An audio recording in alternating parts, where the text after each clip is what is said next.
fin de certaines choses et le début de d'autres. La Bible enseigne que Dieu parle tantôt d'une manière, tantôt d'une autre, mais que c'est l'homme qui prête peu attention. Béni soit Dieu de ce que dans notre génération, nous avons un homme qui prête attention à la voix de Dieu. Nous avons l'honneur de le recevoir, amis internautes, à notre émission « Moi dans le Seigneur ».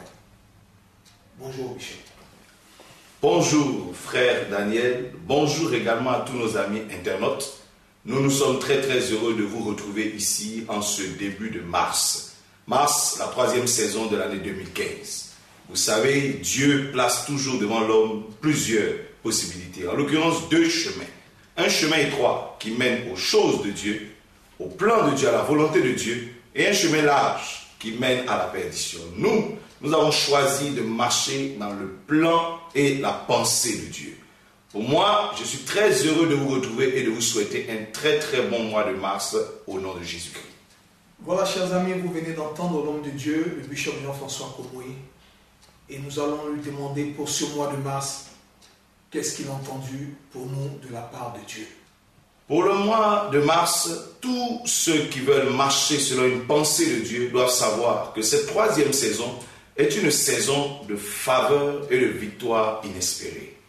Une saison de décision importante. C'est un virage qui va donner la couleur du reste de l'année. Ce qui va se passer dans le mois de mars va déterminer ce qui va arriver en avril, en juin, en octobre, jusqu'en décembre. Vous savez que lorsque, par exemple, vous prenez la décision de vous donner au Seigneur, la couleur de votre histoire est liée à cette nouvelle décision.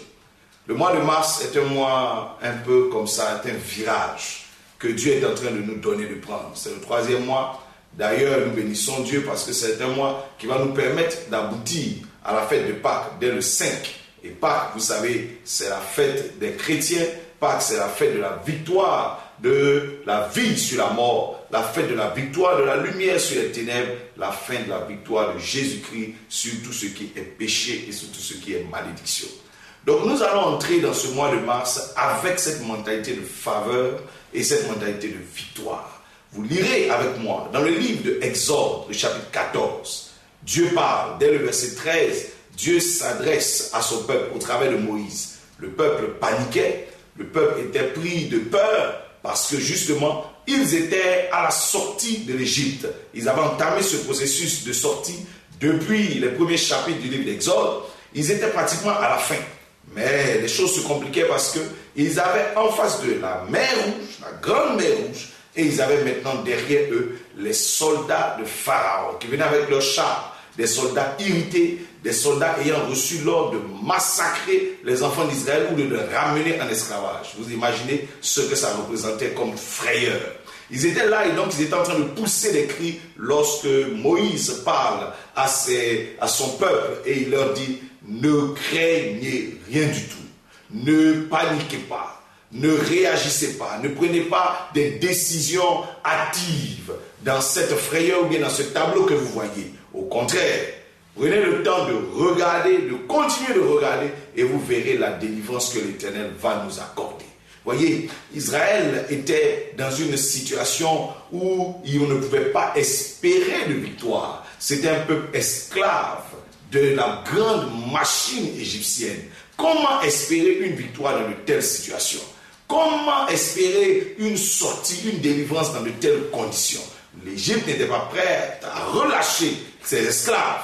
Comment est-ce que Moïse, un simple berger qui revenait du désert, allait réussir avec ce peuple mal organisé, ce peuple qui n'était pas instruit comme il fallait, ce peuple d'esclaves? Ça fait plus de 400 ans qu'ils sont là dans les chaînes égyptiennes. On ne pouvait plus espérer de victoire.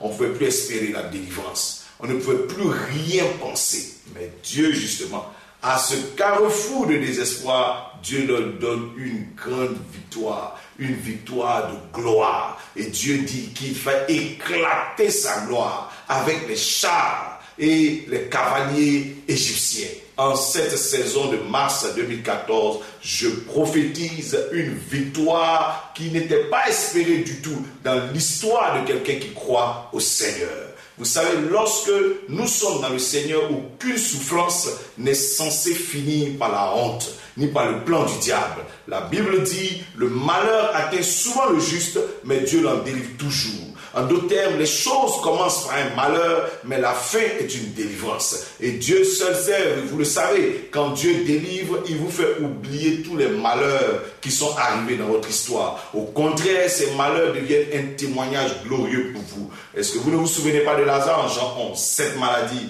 n'est pas la mort, elle est pour la gloire du Fils de Dieu, afin que le Fils de Dieu soit glorifié par elle. Est-ce qu'on ne se souvient pas encore de l'histoire de Job, qui commence avec toutes sortes de malheurs à plusieurs étapes, mais à la fin Job dit, j'avais entendu parler de toi, mais maintenant mes yeux te voient. Est-ce qu'on ne se rappelle pas de l'histoire de ces hommes comme Abraham, qui ont commencé avec une femme totalement stérile, vieille en âge, mais qui finissent en glorifiant le nom du Seigneur, parce qu'étant capable de porter Isaac jusqu'à la montagne de l'adoration.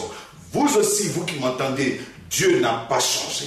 La même pensée, la même attitude de Dieu est valable pour vous si vous avez la même foi que tous ces personnages que nous venons de citer. Votre malheur, votre temps de souffrance est censé s'achever par un temps de gloire, et ça se fera au nom de Jésus de Nazareth. Donc les enfants d'Israël étaient dans cet état-là où ils n'espéraient rien lorsque Moïse se met à leur parler. Vous dites, dès l'instant où nous sommes avec Dieu, l'espoir est toujours permis. Toi, mon frère qui m'entends, peut-être que tu n'as pas encore Jésus-Christ dans ta vie. Voilà pourquoi tu paniques, voilà pourquoi tu es inquiet. Parce que quand tu lèves les yeux à l'horizon, il n'y a pas de destinée. Il n'y a aucune main qui peut réussir à te frayer un chemin. Mais dès l'instant où Christ est dans ta vie, le ciel s'ouvre au-dessus de toi. Et si le ciel est ouvert, Dieu pourvoira toujours. Il mettra en place des choses et des moyens qui t'aideront à retrouver la joie, le bonheur, là où tu n'espérais rien du tout. Êtes-vous coincé? Êtes-vous bloqué? Êtes-vous à un niveau où vous ne pouvez plus espérer quoi que ce soit? Ou même vous êtes sur le point de baisser les bras? Ne le faites pas. Écoutez la voix de Moïse au travers de ma voix et reprenez courage. Regardez bien. Vous n'allez pas voir que les Égyptiens, que vos problèmes, mais vous allez bientôt voir la délivrance que l'Éternel va vous accorder. Vous allez bientôt voir la gloire que Dieu va faire éclater dans cette situation où vous vous trouvez.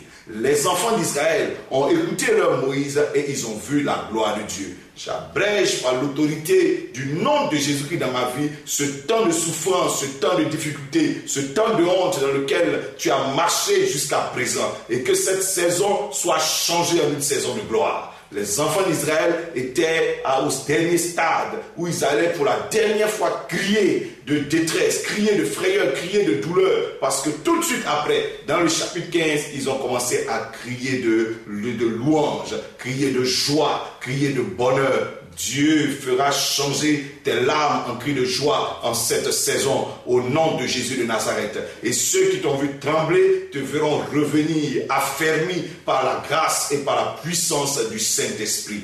Il faut savoir quelque chose. Les enfants d'Israël étaient en Égypte depuis longtemps. Vous voyez, les années souvent nous emmènent à penser qu'il n'y a pas d'espoir. Le temps que tu as perdu déjà t'emmène à croire que ta situation restera telle qu'elle. Non, c'est pas vrai. Dieu a toujours un temps pour chacun d'entre nous. Il est le Dieu d'Abraham, le Dieu d'Isaac, le Dieu de Jacob. Il est ton Dieu à toi. Il y a ta saison. Abraham a eu son fils au moment où il était très âgé. Isaac a eu son fils lui aussi après plusieurs temps de prière. Jacob a réussi à trouver le fils qu'il aimait après plusieurs saisons apparemment d'échecs. Toi aussi, mon frère, ces années, ces temps qui semblaient être des années difficiles ou d'échecs n'annulent pas le plan que Dieu a placé devant toi. Et ce mois de mars, justement, est une étape qui permettra à quelqu'un de rentrer pleinement dans ce plan de bénédiction, dans ce plan de gloire. Qu'est-ce qui souvent fait paniquer les enfants de Dieu? Ce sont les stratégies de Dieu qui sont souvent incompréhensibles. Comment est-ce que pour délivrer un peuple, Dieu peut les conduire devant la mer rouge? Je n'ai pas dit le marigot rouge. Je n'ai pas dit la lagune rouge. J'ai dit devant la mer rouge. C'est difficile de sortir de là. C'est difficile de pouvoir espérer qu'une délivrance, lorsqu'on se retrouve face à une telle situation. Il n'y a pas de bateau, il n'y a pas de barque, on ne sait pas nager, on fait comment? Et même si on savait le faire, nous avons des troupeaux, nous avons des enfants, il y a des femmes, on fait comment pour passer? C'est la mort. C'est la mort assurée, c'est la douleur assurée, c'est l'humiliation assurée. Mais Dieu est un stratège. Tout général a sa stratégie. Votre Dieu qui vous a conduit dans cette voie qui paraît être une voie sans issue, votre Dieu a une stratégie. Sa stratégie allait être annoncée à Moïse. Quelquefois, ce qui nous fatigue, c'est que la stratégie de Dieu n'est pas annoncée tout de suite. Quand Jésus-Christ a dit à ses disciples, je vais mourir, ils ne l'ont pas laissé terminer. Ils n'ont pas permis à Jésus-Christ de dire, je vais ressusciter le 3e jour. Pierre a dit déjà directement, à Dieu ne plaise. Le simple fait d'entendre la mort, il a déjà dit, à Dieu ne plaise. Mais Jésus-Christ lui a dit, laisse-moi te dire que ta pensée est différente de la pensée de Dieu. Et que je vais mourir, mais dans 3 jours, voilà la pensée de Dieu, c'est qu'après 3 jours, je ressusciterai et je rentrerai dans la gloire. Est-ce que si je crois en Jésus-Christ aujourd'hui et que je t'annonce l'évangile, est-ce que c'est pas parce que ce Jésus-Christ est ressuscité dans les temps qu'il avait annoncé? Oui, mon frère, ta famille, tes amis, ta génération te suivra dans ce chemin de foi à cause de la gloire que Dieu va manifester dans quelque temps dans ta vie. La stratégie de Dieu est une stratégie souvent difficile à cerner. Les voies du Seigneur sont souvent très élevées au-dessus de nos voies. Voilà pourquoi nous ne comprenons pas ce que Dieu fait. Joseph tombe en prison, moment où il espère est devenu grand. Quelle est cette stratégie? Ou pour élever quelqu'un, au contraire, on entraîne vers le bas. On entraîne vers la prison. Qui pouvait croire que c'était un chemin qui allait aboutir au poste de gouverneur en Égypte? Qui pouvait espérer ça? Qui pouvait penser cela? Sinon l'homme de foi. La stratégie et le plan de Dieu sont saisis par la foi. La Bible dit quand Moïse s'est ressaisi et il a amené son peuple à se ressaisir également dans la foi, un plan a été annoncé. Moïse lui a dit, restez tranquille, gardez le silence de la foi, le silence de l'assurance et regardez ce que l'Éternel va faire. Regardez droit dans la direction de Dieu. Oui, ça ne va pas, lève tes yeux, regarde à Dieu. En regardant à Dieu, tu verras la solution arriver. La Bible dit, lorsqu'ils se sont ressaisis dans leur foi, à partir des paroles de Moïse, alors Dieu a ouvert sa bouche. Bien-aimé, là où tu es, si tu te ressaisis à partir des paroles que tu entends, le ciel va parler. Tu verras la puissance de Dieu commencer à se manifester. Et alors Dieu va dire à Moïse pourquoi c'est écrit. Parle aux enfants d'Israël et qu'ils marchent. Après avoir gardé le silence de la foi, il démarre maintenant un chemin qui va aboutir à la solution. Oui, bien-aimé, laisse tomber ta panique, reviens dans la foi et commence à évoluer sur ce chemin de foi. Il se mit alors à marcher vers la mer. J'imagine ce que les Égyptiens pensaient. Mais ces gens-là sont perdus. Maintenant, ils vont aller se noyer dans la mer. C'est sûr que celui qui est ton adversaire, qui est ton ennemi, a l'impression que c'est parce que tu ne trouves plus rien comme solution, tu es en train d'aller te noyer. C'est le désespoir. Peut-être qu'il pense que tu vas te donner la mort. Non, ce sorcier s'est trompé. Ce méchant s'est trompé. Quand on est à Christ, on ne se donne jamais la mort. Parce que de toute façon, même la mort sera vaincue. On ne se donne jamais la mort. On ne se décourage jamais. On n'abandonne pas. Il regardait les enfants d'Israël partir et devant eux, la Bible dit la mer s'est ouverte. Un chemin va s'ouvrir devant toi. Un passage va se présenter à toi. Bien-aimé, tu pourras passer de la honte à la gloire. Dieu promet ouvrir un passage caché. Un passage que l'Égypte ne connaît pas. Un passage que des sorciers ne connaissent pas. Un passage que le monde ne connaît pas. Mais il mettra devant toi un passage qui t'aidera à sortir des ténèbres et à progresser vers la lumière. Tu sortiras de ces troubles et tu iras vers la paix. Tu sortiras de ces humiliations pour aller dans la gloire. Tu sortiras de ces échecs pour aller justement dans un temps de succès. Et je le prophétise au nom de Jésus de Nazareth. Pendant que tu es dans ce silence de foi, que ce passage s'ouvre devant toi, que la puissance de Dieu vienne ouvrir cette porte, tu vas passer au nom de Jésus-Christ. Mais ce qui est extraordinaire, c'est que les enfants d'Israël sont passés par là. Et les Égyptiens tentèrent aussi de passer par là. Mais la Bible dit, eux, quand ils ont tenté de passer, ils n'ont pas pu évoluer. Ils ont été limités dans leur course et ils sont tous morts dans la mer Rouge. Pourquoi? Le passage était prévu pour que quelqu'un évolue sur ce passage-là par la foi. Les enfants d'Israël évoluaient par la foi, mais les enfants d'Égypte et les armées de l'Égypte venaient par endurcissement de cœur. Dieu va mettre une stratégie qui va pousser ton adversaire à venir après toi, étant sûr qu'il va te saisir. Mais il y a la limite de cette adversité. Bien-aimé, il y a une limite fixée à ce problème qui te trouble. Il y a une limite fixée à cette situation qui te dérange. Tu vas passer dans ce mois de mars, peut-être que le 15 est la limite de ce problème. Peut-être le 20 mars est la limite de ce problème. Toi, garde la foi et continue à avancer dans le chemin que Dieu t'a donné. Et tu verras qu'à une certaine date, ces Égyptiens que tu voyais, ces problèmes et ces troubles que tu voyais, tu ne les verras plus. Je annonce au nom de Jésus-Christ que la limite va se fixer au nom de Jésus de Nazareth. On ne verra plus ces situations t'accompagner, mais il faut que tu évolues par la foi et sur le chemin de la foi. Notre Dieu est un Dieu de stratégie, mais une stratégie qui traite définitivement la question. Vous voyez, très souvent, nos stratégies à nous traitent à moitié nos questions, traitent à moitié nos problèmes. Voilà pourquoi ce problème, tu le traînes depuis des années. Tu essayes de le résoudre et tu trouves des solutions intermédiaires. Mais lorsque Dieu a franchi, on est réellement libre. Lorsque Dieu donne une solution, cette solution est toujours meilleure, la meilleure, et elle est parfaite. Elle est surtout définitive. Je prie que cette situation disparaisse de façon définitive de ton histoire. Il a dit à Moïse, ces Égyptiens que vous voyez, si j'ai choisi cette stratégie, c'est afin que vous ne les voyez plus jamais. Je déclare que les stratégies qui ont pu maintenir les problèmes dans ta vie sont annulées. Que l'Éternel te conduise dans une stratégie qui va traiter ton problème de façon définitive. Tu seras libéré de façon définitive.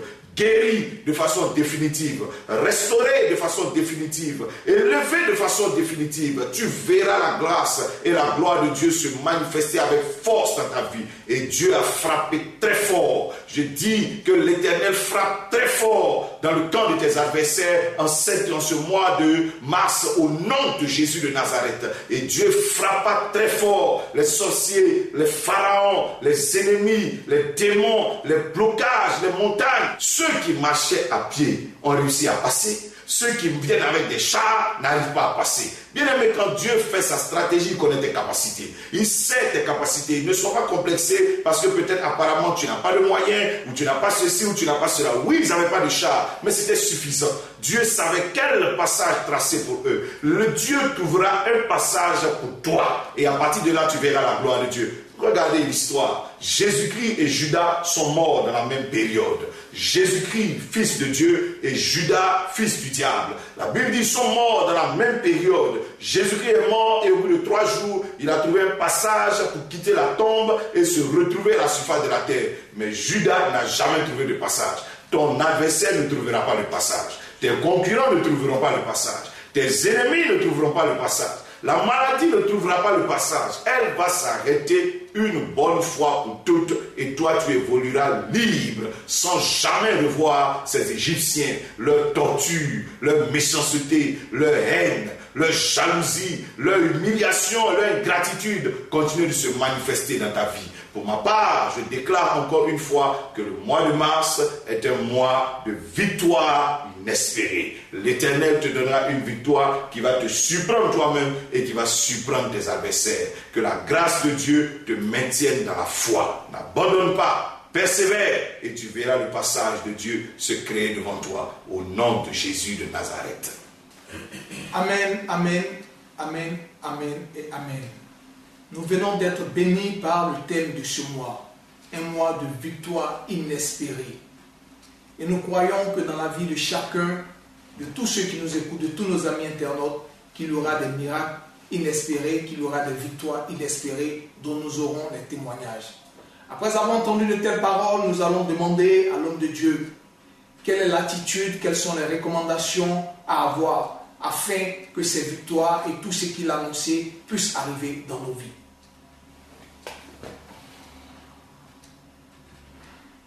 Très bonne préoccupation, frère Daniel, parce que c'est certainement les questions que chacun d'entre vous est en train de se poser. Les clés, toute victoire a ses clés. Moïse a dit aux enfants d'Israël, gardez le silence d'abord. Deuxième chose, regardez, espérez la délivrance que l'Éternel va vous accorder. Dieu est venu ajouter en disant, parle aux enfants d'Israël et qu'ils marchent. Toi, Moïse, va et divise la mer et les enfants d'Israël entreront à pied sec. Et à la fin, que la mer se referme sur les Égyptiens qui arrivaient et leurs chars. Donc, il y a des clés. La première des clés, c'est la décision à prendre. Il faut être capable de décider. Au lieu de laisser ton cœur tomber dans la peur, dans la frayeur, dans l'inquiétude et dans les déceptions, tu as une décision à prendre. Laquelle décision? Décision de marcher par la foi. Décision d'évoluer dans le plan de Dieu.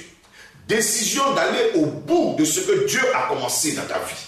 Les enfants d'Israël ont commencé à paniquer, mais Moïse était résolu dans son cœur à sortir de cette affaire une fois pour toutes, à marcher par la foi jusqu'au bout, une fois pour toutes, que cette affaire soit traitée. Bien-aimés, vous savez, beaucoup d'entre nous, on sait se lamenter, on sait se décourager, on sait avoir honte, on sait se frustrer, on sait se fâcher, se mettre en colère, dans toutes sortes d'états, mais on ne sait pas décider. Bien-aimé, la décision est la première clé qui apporte le succès dans la vie. Décide de sortir définitivement de cette situation que tu traverses. Pas d'avoir des solutions intermédiaires, mais une solution définitive. C'est parce que justement Moïse et son peuple étaient en train de prendre cette décision qu'ils se sont levés et ont commencé à aller vers cette mer rouge. Cette mer rouge qui était l'obstacle final. Cette mer rouge qui était le blocage final. Ils ont attaqué la mer rouge. Oui, ça peut paraître difficile, mais ils sont allés quand même. Oui, la décision ce soit difficile à prendre, mais il faut la prendre pour évoluer sur le chemin de la foi, sur le chemin de la victoire inespérée. Quelqu'un peut décider ce soir ou ce matin, selon l'heure à laquelle tu es en train d'écouter ce message. Je te dis que ta décision peut modifier radicalement la couleur de la journée et de la semaine. Si la semaine change, le mois changera. Si le mois change, ton année changera. Et si l'année change, toute ton histoire changera. Décide. Tu es capable de décider. La chose est dans ton cœur. La deuxième chose que les enfants d'Israël ont su faire, c'est qu'ils ont fait confiance à Dieu. La voie dans laquelle ils s'engageaient était une voie qui n'était pas naturelle. Il n'y avait jamais eu de chemin à ce niveau-là. Mais ils ont fait confiance à Dieu. Dieu leur a dit à ce carrefour, voici ce qui va se passer.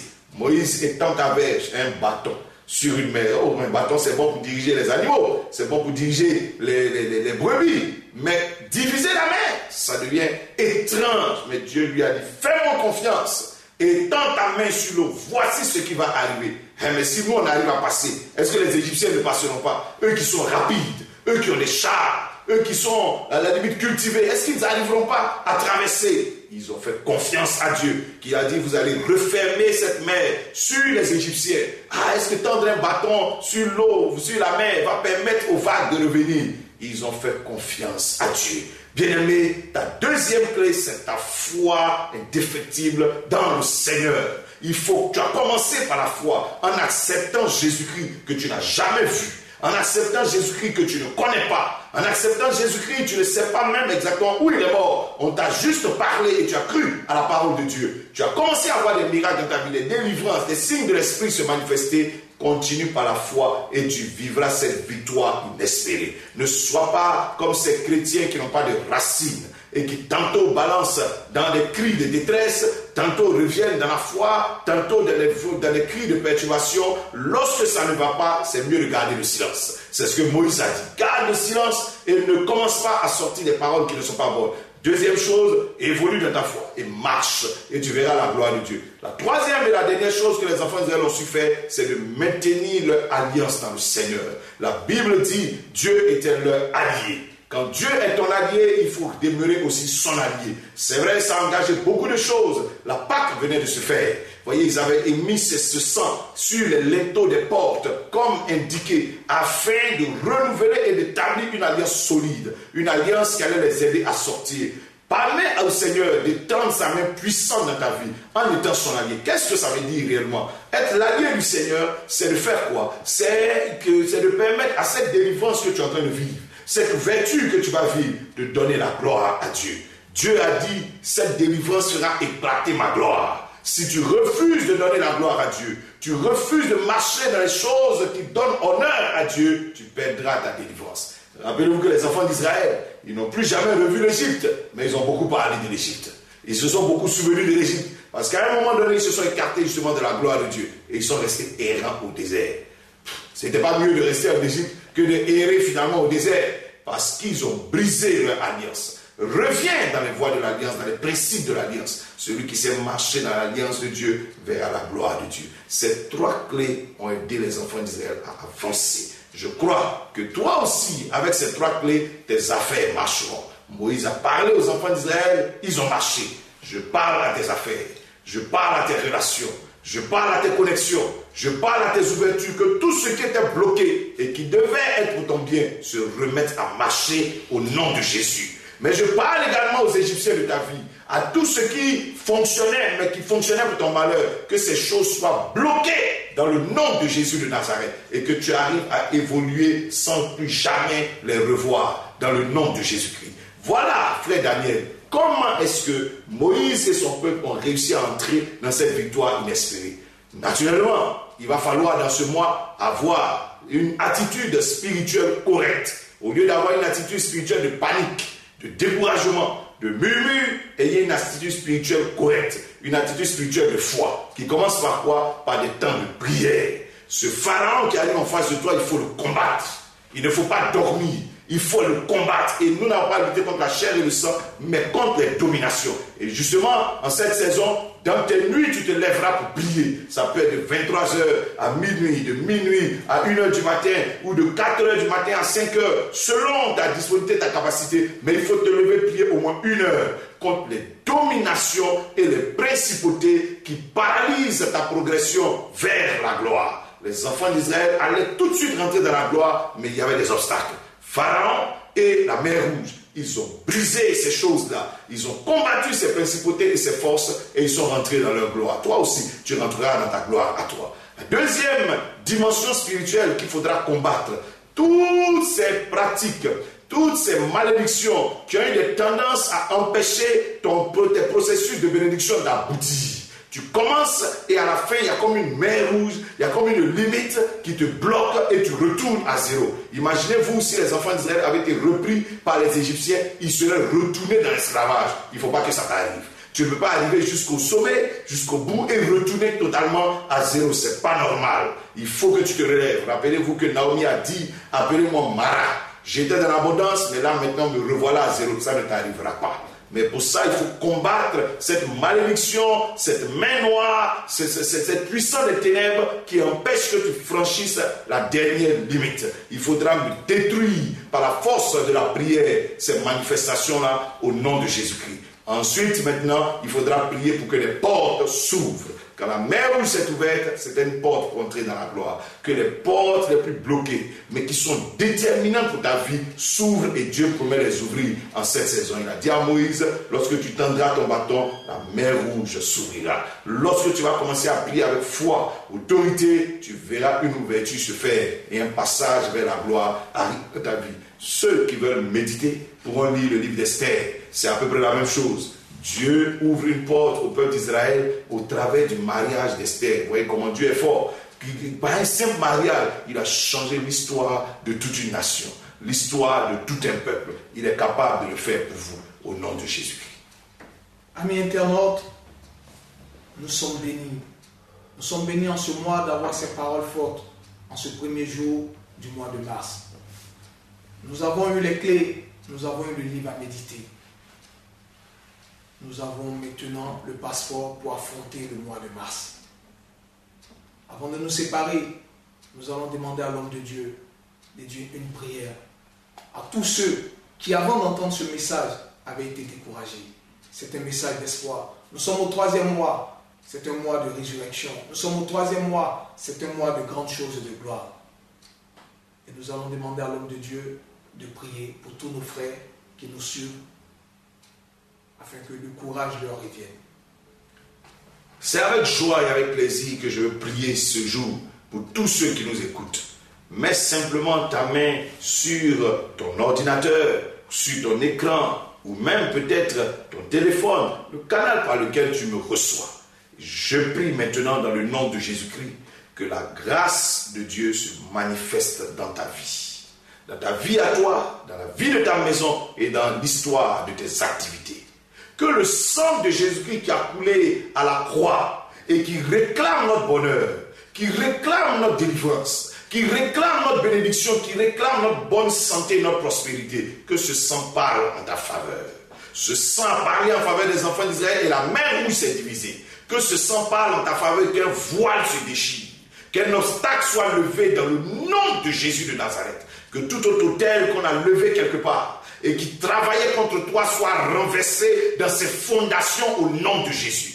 Que toute voix, toute parole, toute bouche, tout homme qui s'élève quelque part dans le secret, toute pensée qui est émise et qui combat ta destinée, que cette pensée soit réduite à néant, que cette parole soit totalement annulée, que cette personne soit confondue au nom de Jésus de Nazareth. Mais qu'au contraire, la bouche qui s'ouvre pour te faire avancer, comme la bouche de Moïse qui a dit aux enfants d'Israël qu'ils marchent, je déclare que cette bouche soit bénie. Que tout ce qui travaille à te faire avancer recommence à bouger au nom de Jésus de Nazareth. Que les portes qui étaient fermées s'ouvrent à nouveau. Que ce qui était bloqué se débloque totalement. Que ce qui est en train d'être retardé soit libéré et accéléré par la puissance du Saint-Esprit. Je déclare, tu ne t'affaibliras pas. Tu ne tomberas pas avant tes adversaires. Tu ne t'écrouleras pas devant tes adversaires. Tu ne manqueras pas cette bénédiction que l'Éternel a placée devant toi. Que Dieu te donne de la force. Que Dieu te donne du courage. Que Dieu te donne de la grâce afin que tu arrives à saisir cette gloire qui n'est pas très loin de toi. Dans le nom de Jésus de Nazareth, je prie pour la paix, non seulement de mon pays, la Côte d'Ivoire, mais également de ces nations où vous vous trouvez, de ces nations et de ces peuples qui sont en train de souffrir sous toute forme de guerre ou d'attaque. Je prie que la paix nous soit donnée par le Seigneur, que la sagesse de Dieu soit au devant de toutes les décisions qui devront se prendre dans cette saison en faveur de notre nation. Que Dieu conduise ses décideurs au nom de Jésus-Christ de Nazareth. Je prie également pour toute activité que nous sommes en train de faire. Je proclame le succès de Dieu. Que cette activité se développe, que cette activité avance, que la puissance du Saint-Esprit vous donne d'avancer et de prospérer à tous égards. Au nom de Jésus-Christ de Nazareth. Enfin, je prie que Dieu vous donne une bonne santé, spirituelle, morale, physique, surtout familiale. Que l'Éternel permette aux femmes qui cherchent des enfants de trouver la grâce d'enfanter comme Sarah et Rebecca. Au nom de Jésus de Nazareth. Que tous ceux qui cherchent à faire des choix d'un conjoint, que Dieu vous dirige comme il a dirigé Isaac. Au nom de Jésus de Nazareth. Que tous ceux qui cherchent du travail, que l'Éternel vous ouvre des portes. Lui qui a dirigé Pierre vers la mer où se trouvaient les poissons qu'il voulait, que Dieu vous oriente. Vous ne tâtonnerez pas, vous ne chercherez pas en vain. Au nom de Jésus-Christ de Nazareth, que les enfants, les élèves, les étudiants voient la grâce de Dieu les accompagner dans toutes leurs études. Pour ma part, je bénis votre mois de mars 2015 et je déclare la victoire de Dieu sur vous dans le nom de Jésus de Nazareth. Et réponds, toi qui m'entends, Amen, très fort. Amen, amen, amen et amen, chers amis. Nous vous souhaitons un très bon mois et nous serons heureux de vous retrouver pour des témoignages le 1er avril. À bientôt. Et encore, merci au bishop Jean-François Komoui.